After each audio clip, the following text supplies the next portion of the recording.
সংবিধান এখনই সংশোধন করতে হবে এমন কোনো কথা নেই বলে মন্তব্য করেছেন বিএনপির স্থায়ী কমিটির সদস্য সালাউদ্দিন আহমেদ।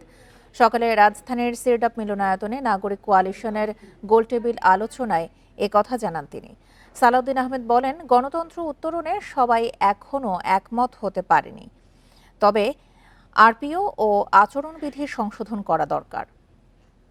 যেটা আমরা জনপ্রতিনিধিত্ব আদেশ বললেই চিনি এবং আচরণবিধি, এই দুইটা অধ্যাদেশের খসড়া নির্বাচন কমিশন থেকে আইন মন্ত্রণালয়ে জমা দেওয়া হয়েছে বলে আমরা জানি। সেটা ক্যাবিনেটে উত্থাপিত হওয়ার পরে পাশ হলে সেটা অধ্যাদেশ আকারে জারি হবে। এই দুইটা প্রধানতম আইন